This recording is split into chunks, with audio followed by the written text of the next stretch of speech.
ಕರಾವಳಿಯ ಉತ್ಸವ ಮೈದಾನಕ್ಕೆ ನೂರಾರು ಮಂದಿ ಕ್ರೀಡಾಪಟುಗಳು ವಾಯು ವಿಹಾರಗಳು ಬರ್ತಾರೆ. ಆದ್ರೀಗ ಪಾಲಿಕೆ ಮೈದಾನಕ್ಕೆ ಹೋಗುವ ರಸ್ತೆಯಲ್ಲಿ ಫುಡ್ ಸ್ಟ್ರೀಟ್ ವಲಯ ನಿರ್ಮಾಣಕ್ಕೆ ಮುಂದಾಗಿದೆ. ಇದು ಸ್ಥಳೀಯರನ್ನ ಕೆರಳಿಸುವಂತೆ ಮಾಡಿದೆ. ಈ ಕುರಿತ ಒಂದು ವರದಿ ಇಲ್ಲಿದೆ ನೋಡಿ.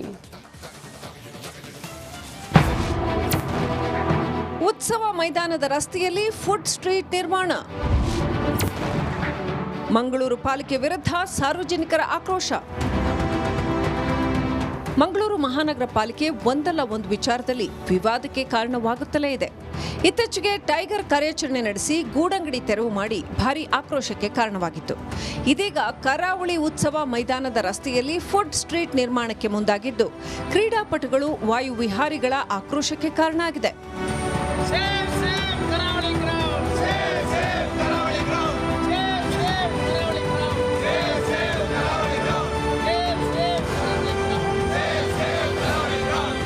ಕರಾವಳಿ ಉತ್ಸವ ಮೈದಾನದ ಬಳಿಯ ಒಳಾಂಗಣ ಕ್ರೀಡಾಂಗಣಕ್ಕೆ ಹೋಗುವ ರಸ್ತೆಯಲ್ಲಿ ಉದ್ದಕ್ಕೂ ಫುಡ್ ಸ್ಟ್ರೀಟ್ ವಲಯ ಮಾಡುವುದಕ್ಕೆ ಮಂಗಳೂರು ಮಹಾನಗರ ಪಾಲಿಕೆ ವ್ಯವಸ್ಥೆ ಮಾಡಿದೆ. ಇದರಿಂದ ವಾಹನಗಳ ಸಂಚಾರಕ್ಕೆ ತೊಡಕಾಗಿದೆ. ಕ್ರೀಡೆಗೆಂದು ಮೀಸಲಿರುವ ಮೈದಾನವನ್ನು ದುರ್ಬಳಕೆ ಮಾಡೋದು ಸರಿಯಲ್ಲ ಅಂತ ನಾಗರಿಕರು ಬೇಸರ ವ್ಯಕ್ತಪಡಿಸಿದ್ದಾರೆ. ಇತ್ತೀಚಿನ ದಿನಗಳಲ್ಲಿ ನಾವು ಇಲ್ಲಿ ಕರಾವಳಿ ಮೈದಾನದಲ್ಲಿ ತುಂಬ ಸೀನಿಯರ್ ಸಿಟಿಸನ್ಸು ಎಲ್ಲರೂ ವಾಕಿಂಗ್ ಮಾಡ್ತಾರೆ. ಎಲ್ಲ ನಮಗೆ ಬೇರೆ ಅವಕಾಶವೇ ಇಲ್ಲ ಇಲ್ಲಿ ಈಗ ವಾಕಿಂಗ್ ಮಾಡಲಿಕ್ಕೆಲ್ಲ. ಹೀಗಿರುವಾಗ ಇಲ್ಲಿ ಈಗ ಫುಡ್ ಕೋರ್ಟ್ ಅಂತೇಳಿ ಮಾಡಿಕೊಂಡು ಇದ್ದಂತಹ ರೋಡನ್ನು ಸಣ್ಣದು ಮಾಡ್ತಾ ಇದ್ದಾರೆ. ಎಲ್ಲ ಕಡೆ ಈಗ ರೋಡನ್ನು ಅಗಲಾಗಬೇಕು ಅಂತೇಳಿ ಅಗಲ ಮಾಡುವ ಸಂದರ್ಭದಲ್ಲಿ ಈ ರೀತಿ ಸಪುರ ಮಾಡಿದರೆ ಒಂದು ವೆಹಿಕಲ್ ಮಾತ್ರ ಪಾಸ್ ಆಗ್ಬೋದು ವಿನಃ ಇನ್ನೊಂದು ಸ್ಕೂಟರ್ ಸಹ ಪಾಸ್ ಆಗುವುದಿಲ್ಲ. ಎಲ್ಲ ಕಡೆಗಳಲ್ಲಿ ರಸ್ತೆ ಅಗಲೀಕರಣ ಮಾಡ್ತಾ ಇದ್ರೆ ಇಲ್ಲಿ ಮಾತ್ರ ಫುಡ್ ಸ್ಟ್ರೀಟ್ ಮಾಡುವ ನೆಪದಲ್ಲಿ ರಸ್ತೆಯನ್ನ ಕಿರಿದುಗೊಳಿಸಲಾಗ್ತಾ ಇದೆ.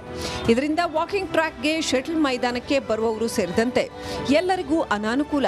ಅಭಿವೃದ್ಧಿ ನೆಪದಲ್ಲಿ ಗಿಡಗಳನ್ನ ಕಡಿಯಲಾಗ್ತಾ ಇದೆ ಅಂತ ಆಕ್ರೋಶ ವ್ಯಕ್ತಪಡಿಸಿ ಜನ ಪ್ರತಿಭಟನೆ ನಡೆಸಿದ್ದಾರೆ.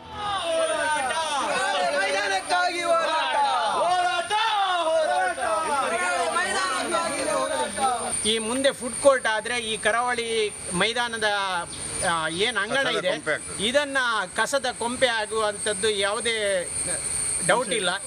ಆದ್ದರಿಂದಾಗಿ ಇದನ್ನು ತಕ್ಷಣ ಈ ನಿರ್ಧಾರವನ್ನು ಅವರು ಹಿಂತೆಗೆದುಕೊಳ್ಬೇಕು. ಫುಡ್ ಸ್ಟ್ರೀಟ್ ವಲಯ ನಿರ್ಮಾಣ ಮಾಡಿದರೆ ಇಲ್ಲಿ ತ್ಯಾಜ್ಯ ಮೈದಾನ ಸೇರುವ ಆತಂಕ ಇದೆ. ಸಂಜೆ ವೇಳೆ ವಾಯು ವಿಹಾರಿಗಳಿಗೂ ಕಿರಿಕಿರಿ. ಹೀಗಾಗಿ ಪಾಲಿಕೆ ಯಾರಿಗೂ ತೊಂದರೆಯಾಗದಂತೆ ಸೂಕ್ತ ನಿರ್ಧಾರ ಕೈಗೊಳ್ಳಬೇಕಿದೆ. ದಿವಾಕರ್ ಪದ್ಮುಂಜೆ ಜೊತೆ ದಿನೇಶ್ ಕಾಶಿಪಟ್ನ, ರಿಪಬ್ಲಿಕ್ ಕನ್ನಡ, ಮಂಗಳೂರು.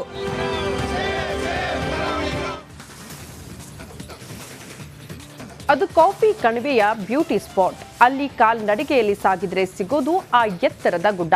ಆದರೆ ಆ ಗುಡ್ಡಕ್ಕೆ ಹೋಗುವುದಕ್ಕೆ 2 ತಿಂಗಳಿನಿಂದ ಬ್ಯಾನ್ ಮಾಡಲಾಗಿದೆ. ನಿಷೇಧದ ನಡುವೆಯೂ ಪ್ರವಾಸಿಗರು ಚಾರಣ ನಡೆಸಿದ್ದಾರೆ. ಈ ಕುರಿತ ಒಂದು ಸ್ಪೆಷಲ್ ರಿಪೋರ್ಟ್ ಇಲ್ಲಿದೆ.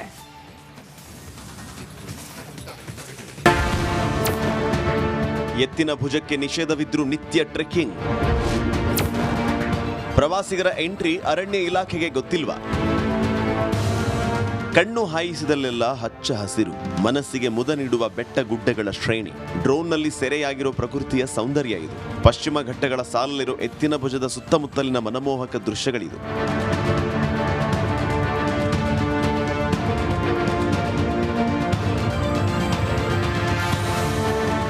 ಈ ನಿಸರ್ಗ ಸೌಂದರ್ಯ ಗೋಚರಿಸುವುದು ಚಿಕ್ಕಮಗಳೂರಿನ ಮೂಡಿಗೆರೆ ತಾಲೂಕಿನ ಬೈರಾಪುರ ಹಾಗೂ ದಕ್ಷಿಣ ಕನ್ನಡದ ಶಿಶಿಲಾ ಮಧ್ಯಭಾಗದಲ್ಲಿ. ಇದೀಗ ಇಲ್ಲಿಗೆ ಟೂರಿಸ್ಟ್ ಬ್ಯಾನ್ ಮಾಡಲಾಗಿದೆ. ಎತ್ತಿನ ಭುಜಕ್ಕೆ ಹೋಗಬೇಕು ಅಂದ್ರೆ ಚಾರಣದಲ್ಲಿಯೇ ಹೋಗಬೇಕು. ಭಾರಿ ಸಂಖ್ಯೆಯ ಪ್ರವಾಸಿಗರ ದಂಡು ಆಗಮಿಸ್ತಾ ಇದ್ದರಿಂದ ಅರಣ್ಯ ಇಲಾಖೆ ಸೌಕರ್ಯವನ್ನ ಕಲ್ಪಿಸುತ್ತದೆ. ಆನ್ಲೈನ್ ನಂತರ ಅನುಮತಿ ನೀಡ್ತೀವಿ ಅಂತ ಹೇಳಿದ್ರು. ಅಲ್ಲಿ ಫ್ಲೆಕ್ಸ್ ಹಾಕಿ ಬ್ಯಾನ್ ಅಂತಾನೂ ಸೂಚನೆ ನೀಡಿದ್ದಾರೆ. ಎಸ್, ಇಷ್ಟೊಂದು ಸೂಚನೆ ಇದ್ರೂ ಕೂಡ ಪ್ರವಾಸಿಗರು ಇದನ್ನೆಲ್ಲ ಮೀರಿ ಅಲ್ಲಿಗೆ ಹೋಗಿದ್ದಾರೆ. ಬೈರಾಪುರ ಸಮೀಪದಿಂದ ಕಾಲ್ನಡಿಗೆ ಮೂಲಕ ಟ್ರೆಕ್ಕಿಂಗ್ ನಡೆಸಿದ್ದಾರೆ. ಅದು ಅರಣ್ಯ ಇಲಾಖೆಯಿಂದ ನಿರ್ಮಿಸಿರೋ ಶೆಡ್ ಪಕ್ಕದಲ್ಲಿಯೇ.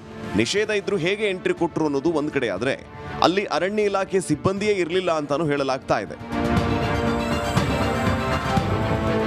ಸೋಲಾರಣ್ಯದಲ್ಲಿ ಟ್ರೆಕ್ಕಿಂಗ್ ನಡೆಸೋದು ನಿಷೇಧ ಇದ್ರೂ ಪ್ರವಾಸಿಗರು ಎಂಟ್ರಿ ಕೊಡ್ತಿದ್ದಾರೆ. ಅರಣ್ಯ ಇಲಾಖೆಗೆ ಇದರ ಬಗ್ಗೆ ಮಾಹಿತಿ ಇಲ್ವಾ ಅನ್ನೋದು ದೊಡ್ಡ ಪ್ರಶ್ನೆಯಾಗಿದೆ.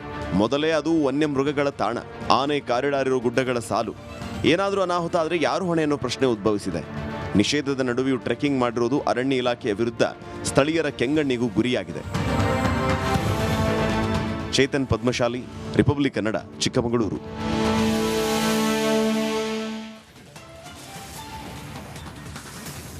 ಪರಪ್ಪನ ಅಗ್ರಹಾರದಲ್ಲಿ ಬಿಂದಾಸ್ ಆಗಿದ್ದ ದರ್ಶನ್ ಏನು ಬಳ್ಳಾರಿ ಜೈಲಿಗೆ ಶಿಫ್ಟ್ ಮಾಡಲಾಗಿದೆ.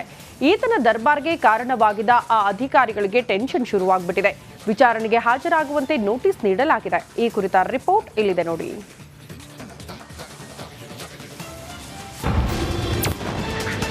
ಟೀ ಬಾಸ್ಗೆ ಆತಿಥ್ಯ ನೀಡಿದ್ದ ಅಧಿಕಾರಿಗಳಿಗೆ ಟೆನ್ಷನ್. ವಿಚಾರಣೆಗೆ ಹಾಜರಾಗುವಂತೆ ನೋಟಿಸ್. ಕೊಲೆ ಆರೋಪದಲ್ಲಿ ಪರಪ್ಪನ ಅಗ್ರಹಾರದಲ್ಲಿದ್ದಾಗ ದರ್ಶನ್ಗೆ ಫುಲ್ ಹೈಫೈ ಫೆಸಿಲಿಟಿ ನೀಡಲಾಗ್ತಿತ್ತು. ಪ್ರಭಾವಿಗಳ ಸೂಚನೆ ಮೇರೆಗೆ ಕೆಲ ಅಧಿಕಾರಿಗಳು ದಾಸನಿಗೆ ಎಲ್ಲಾ ರೀತಿಯ ಸೌಲಭ್ಯಗಳನ್ನು ಕೊಡ್ತಿದ್ರು. ಮೋಸ್ಟ್ ನಟೋರಿಯಸ್ ರೌಡಿಗಳಾದ ವಿಲ್ಸನ್ ಗಾರ್ಡನ್ ನಾಗ ಹಾಗೂ ಕುಳ್ಳ ಸೀನಾ ಜೊತೆ ಕಾಣಿಸಿಕೊಂಡ ಫೋಟೋ ವೈರಲ್ ಆಗ್ತಿದ್ದಂತೆ ಎಚ್ಚೆತ್ತ ಅಧಿಕಾರಿಗಳು ಹಾಗೂ ಸರ್ಕಾರ ಕೂಡಲೇ ಇದರಲ್ಲಿ ಭಾಗಿಯಾದ ಅಧಿಕಾರಿಗಳನ್ನ ಸಸ್ಪೆಂಡ್ ಮಾಡಿದ್ರು.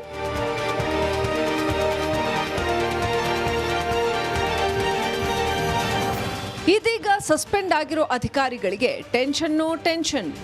ಇಬ್ಬರು ಸೂಪರಿಂಟೆಂಡೆಂಟ್ ಸೇರಿ 9 ಜನರಿಗೆ ವಿಚಾರಣೆಗೆ ಹಾಜರಾಗುವಂತೆ ನೋಟಿಸ್ ನೀಡಲಾಗಿದೆ. ಇಂದು ಬೆಳಗ್ಗೆ 10:30ಕ್ಕೆ ವಿಚಾರಣೆಗೆ ಹಾಜರಾಗುವಂತೆ ನೋಟಿಸ್ ನೀಡಲಾಗಿದೆ. ಖೈದಿಗಳಿಂದ ಹಣ ಪಡೆದು ರಾಜಾತಿಥ್ಯ ನೀಡಿರೋ ಆರೋಪ ಕುರಿತು ತನಿಖೆ ನಡೆಯಲಿದೆ. ಹಣ ಪಡೆದಿದ್ದು ನಿಜಾನಾ, ಯಾರಿಂದ ಹಣ ಪಡೆಯಲಾಗಿದೆ, ಯಾವ್ಯಾವ ಅಧಿಕಾರಿಗೆ ಎಷ್ಟೆಷ್ಟು ಹಣ ಸಂದಾಯ ಆಗಿದೆ, ಈ ಬಗ್ಗೆ ಅಧಿಕಾರಿಗಳ ಬಾಯಿ ಬಿಡಿಸಲಿದ್ದಾರೆ. ಡಿಸಿಪಿ ಸಾರಾ ಫಾತಿಮಾರಿಂದ ಸೂಪರಿಂಟೆಂಡೆಂಟ್ಗಳ ವಿಚಾರಣೆ ನಡೆಯಲಿದೆ. ಈಗಾಗಲೇ 2 ಇನ್ಸ್ಪೆಕ್ಟರ್, ಓರ್ವ ಎಸಿಪಿ ನೇತೃತ್ವದಲ್ಲಿ ತನಿಖೆ ನಡೆದಿದ್ದು, ಪ್ರಾಥಮಿಕ ತನಿಖೆ ವೇಳೆ ಅಧಿಕಾರಿಗಳ ವಿರುದ್ಧ ಸಾಲು ಆರೋಪಗಳು ಪತ್ತೆಯಾಗಿವೆ. ಇಂದು ಈ ಬಗ್ಗೆ ವಿಚಾರಣೆ ನಡೆಸಿ ಡಿಸಿಪಿ ಸಾರಾ ಫಾತಿಮಾ ಬಾಯ್ಬಿಡಿಸಲಿದ್ದಾರೆ.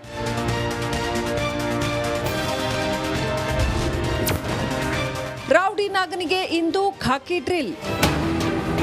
ಅಧಿಕಾರಿಗಳು ಇಂದು ನಾಗ, ಕುಳ್ಳ ಸೀನಾ, ಧರ್ಮ ವಿಚಾರಣೆ ನಡೆಸಲಿದ್ದಾರೆ.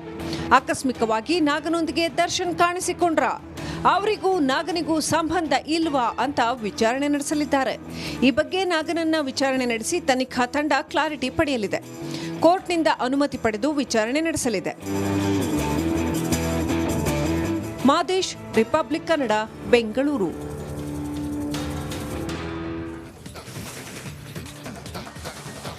ಬಳ್ಳಾರಿ ಕೇಂದ್ರ ಕಾರಾಗೃಹದಲ್ಲಿ ಕಂಬಿ ಎಣಿಸ್ತಾ ಇರುವ ಕಾಟೇರನಿಗೆ ಈ ವಾರ ಡಬಲ್ ಟ್ರಬಲ್ ಶುರುವಾಗುವಂತೆ ಕಾಣಿಸ್ತಾ ಇದೆ.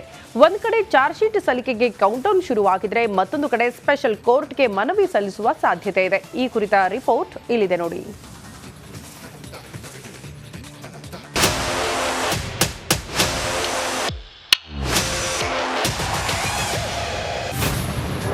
ಕೊಲೆ ಸಾರಥಿಗೆ ಈ ವಾರ 2 ಸಂಕಷ್ಟ. ಚಾರ್ಜ್ ಶೀಟ್ ಸಲ್ಲಿಕೆಗೆ ಕೌಂಟ್ ಡೌನ್ ಶುರು. ಪರಪ್ಪನ ಅಗ್ರಹಾರದಲ್ಲಿ